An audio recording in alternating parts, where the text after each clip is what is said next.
नमो नमः। दीपावली की शुभकामनाएं। मेहता टॉक्स पर मैं ज्ञानचंद प्रसाद मेहता। दीपावली में लक्ष्मी पूजा और गणेश पूजा होते आपने देखा होगा। दोनों मूर्तियां रहती हैं, दोनों की प्रतिमाएं रहती हैं। गृहस्थ हो, व्यवसायी हो, उद्योगपति हो या जैसे हो, जहां भी हो, आस्था के अनुसार लक्ष्मी गणेश की पूजा साथ साथ होती है। लक्ष्मी पूजा के नाम से तो यह दीपावली प्रख्यात है, विख्यात है, सुविख्यात है। गणेश पूजा तो हम लोग भाद्रपद में भी किया था, बड़ी पूजा की थी गणेश की। गणेशोत्सव हुआ था, तो वो गणेश की पूजा संपूर्ण रूप से गणेश की पूजा थी।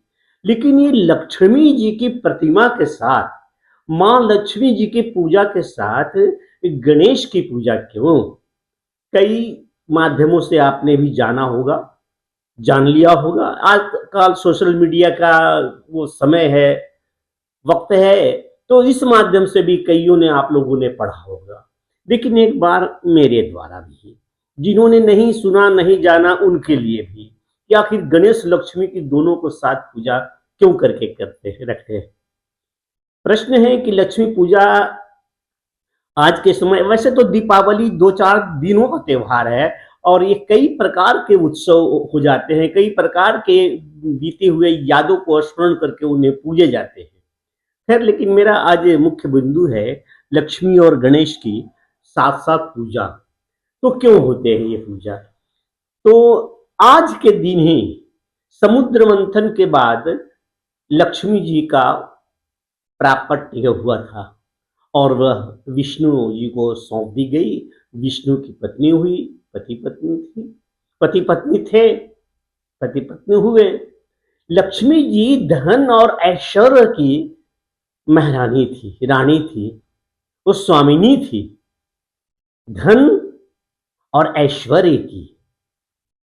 तो उन्होंने देखा इस जगत में धन और ऐश्वर्य के विषय में, उसके वितरण व्यवस्था का, उसके सभी कुछ होने का, तब लक्ष्मी जी ने, माता लक्ष्मी जी ने पाई कि ये जो धन का कोषाध्यक्ष है, जो धन के व्यवस्था में है, व्यवस्था प्रमुख है, वह है कुबेर। और कुबेर चूंकि तो व्यय करने में बड़ा कृपण है, कंजूस है, खर्च करता नहीं, जनता के बीच में दूर दूर तक, अंतिम व्यक्ति तक पहुंच सके धन, ऐसा होता दिखा नहीं माता लक्ष्मी को। सो उन्होंने विष्णु से शिकायत की कि प्रभु, ये कुबेर खर्च नहीं करता है जिस तरह से मैं चाहती हूं। दे ये समाज के अंदर, संसार के अंदर सुख रहे, वैसा है नहीं ये धन। ये कुबेर धन कुबेर ही बनना रहना चाहता है, अपने पास ही कोष खूब रखना चाहता है, खर्च करना चाहिए इसे। तब भगवान विष्णु ने कहा तो ठीक है, व्यवस्था को बदल दो, व्यवस्थापक को बदल दीजिए, आप व्यवस्था प्रमुख दूसरा नियुक्त कीजिए। किसको नियुक्त किया जाए? चूंकि अक्ष के राजा कुबेर से लक्ष्मी का बढ़िया संबंध था, तो उन्होंने सोचा लक्ष्मी ने कि नहीं, मैं यक्ष राजा कुबेर का भी मानहानि नहीं करना चाहती हूं और न उसे अप्रसन्न करना चाहती हूं, इसलिए कुछ दूसरी युक्ति हमें बताइए प्रभु। तब विष्णु ने कहा कि ये काम कीजिए, आप गणेश की मदद लीजिए, गणेश की सहायता लीजिए। गणेश में सभी गुण संपन्न है और बुद्धि के तो स्तर का कुछ ठिकाना ही नहीं है।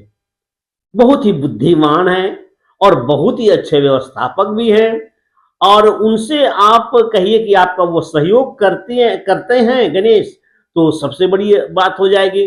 क्योंकि गणेश में एक चीज है कि वे बाधाओं और विघ्नों के देवता हैं, हर लेने वाला, हर प्रकार के बाधा और विघ्न का वो दूर कर देते हैं, निवारण करते हैं कष्ट, गणेश जी। अच्छा, तो आप सोचिए, विष्णु और लक्ष्मी जी ने विचार किया कि सोचने पर यह पता चलता है कि लोग कैसे सुखी हो। धरती के लोग, भूलोक के सभी प्राणी कैसे सुखी हो। तो सुखी होने का एकमात्र यह माध्यम नहीं है कि हर व्यक्ति के पास धन पहुंचा दीजिए और कुबेर धन खोल दे तो कोई सुखी हो जाएगा। अब कल्पना कीजिए किसी के घर में मानसिक क्लेश है, व्याधि है, उनके यहाँ रोगग्रस्त कोई है, अस्थायी रूप से आजकल तो बड़े बड़े बीमारियां हैं और बड़े बड़े बीमारियां सभी घरों में हैं, प्राय लोग दुखी हैं, किन्हीं को अन्य प्रकार का कष्ट है, किन्हीं को अन्य प्रकार का कष्ट है। केवल धन ही एक कष्ट का कारण नहीं है। धन दे दिया जाए तो सभी के में सुख आ जाए, सभी सुखी पूर्वक रहने लगेंगे, ऐसा नहीं है। तब धन ही यदि होता सब सुख के कारण तो बड़े बड़े धनपति, बड़े बड़े धनाढ्य लोग दुख में नहीं रहते। तो वो अंबानी, अडानी, इनके जो पूर्वज हैं वे भी आज जीवित रहते। धन के प्रभाव से सबको रखा जाता जीवित, सभी जुआ रहते, कोई वृद्ध न होता, कहीं मृत्यु नहीं होती, हॉस्पिटलों की आवश्यकता नहीं होती, उनको वैसी वैसी चीजें खिलाया जाए कि धन के कारण कोई बीमारी न हो, कोई रोगी न हो। हाँ, ये तो है। तब गणेश जी में यह गुण है कि वो लोगों को सुखी करने का पद्धति जानते हैं, तरीका जानते हैं। लक्ष्मी जी ने कहा, क्या प्रभु? तो बोले कि जैसा कि मैं पहले कहा कि विघ्न और विनाश, विघ्न का विनाश करते हैं, बाधाओं को दूर करते हैं, दुखों को दूर करते हैं, और जब किसी व्यक्ति के दुख को दूर किया जाए तो वह व्यक्ति अपने आप सुखी रहता है। उसके रास्ते के मार्ग के सभी बाधाओं को दूर किया जाए, वह व्यक्ति सुखी रहता है। तो किसी के दुख को कम करो तो वो सुख हो जाता, सुख रहता है। किसी के दुख में कटौती करते चले जाओ, दुख कमते चले जाए जीवन से, तो जीवन सुखमय होने लगे। तो अपने आप जब ये दुख हटने लगेंगे, विघ्न दूर होते चले जाएंगे, मार्ग से सभी बाधा प्रशस्त हो जाएंगे, तो व्यक्ति स्वयं गतिमान हो जाएगा, प्रगति करेगा, विकास करेगा, सुखी होगा, और जबरदस्ती कुबेर को धन का थैला खोलना ही होगा। वो धन कमाएगा, धन उसके पास आएगा। कब आएगा? जब व्यक्ति निर्विघ्न कार्य में प्रवृत्त होगा, मार्ग प्रशस्त रहेगा, बाधाएं दूर रहेगी। बोला हाँ।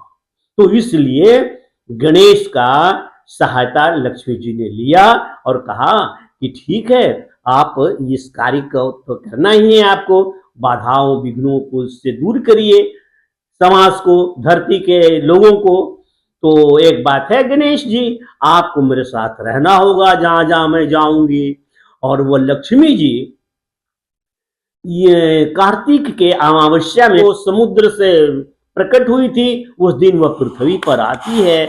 और पृथ्वी पर आने के बाद उस दिन विष्णु उनके साथ नहीं होते हैं, क्योंकि चतुर्मास में विष्णु शयन करते हुए होते हैं। वो अमावस्या के 11 दिन बाद जागृत होने वाले हैं। देव उठानी होता है, जेठान होता है, ज्येष्ठान में विष्णु जी उठने वाले हैं, तो अनुपस्थित हैं। तो इस अनुपस्थिति के समय गणेश को अपना मानस पुत्र मान ली हुई लक्ष्मी जी, इसलिए कहते कि तब तो कार्तिक के अमावस्या में पृथ्वी लोक पर तुम्हें मेरे साथ चलना होगा। और गणेश जी और लक्ष्मी जी दोनों साथ आते हैं पृथ्वी पर, और भक्त और हम सभी उनकी पूजा करते हैं। मानस पुत्र माना जाता है गणेश को, श्री माता लक्ष्मी की। एक और माँ लक्ष्मी और दूसरी ओर उनके बगल में गणेश जी को बिठा करके गणेश जी लक्ष्मी जी की दाहिनी ओर बैठती है, सामने लक्ष्मी रहती हैं, उसके बाद गणेश जी की प्रतिमा रखी जाती है। और दोनों के लिए अलग अलग स्थान है, दोनों के लिए अलग अलग चुनरी है, दोनों के लिए अलग प्रतिमाएं होनी चाहिए। एक साथ जुड़ी हुई प्रतिमाएं बहुत अच्छी नहीं मानी जाती है, और दोनों के ऊपर में अलग अलग वस्त्र अलग अलग देते हैं। और तब हम यहाँ सर्व विधि से षोडशोपचार से उनका पूजन करते हैं, लक्ष्मी पूजन करके उन्हें प्रसन्न करते हैं, और धन समृद्धि वैभव संपदा की हम कामना करते हैं कि माँ देवी आप से पहले श्री गणेश हमारे सभी विघ्न बाधाओं को दूर करे, और आप लक्ष्मी हो धन और ऐश्वर्य की स्वामिनी, आप हमें धन दो, तो अपने आप कुबेर रास्ता खोल देता है और वो धन संपदा देते हैं। आशा है गणेश जी का लक्ष्मी जी के साथ होने और ये पूजन करने का अर्थ और इसकी व्याख्या समझ चुके होंगे। तो मेरे श्रोता, धन्यवाद, नमस्कार। आप इस वीडियो को निश्चित रूप से लाइक कीजिए और कमेंट्स तो कीजिए तो अच्छी बात है, लेकिन इसे सब्सक्राइब करना ना भूलें और उसके बाद बेल आइकन दबा दें ताकि मेरे किसी भी वीडियो का नोटिफिकेशन आपके पास पहुंच सके। धन्यवाद, नमस्कार।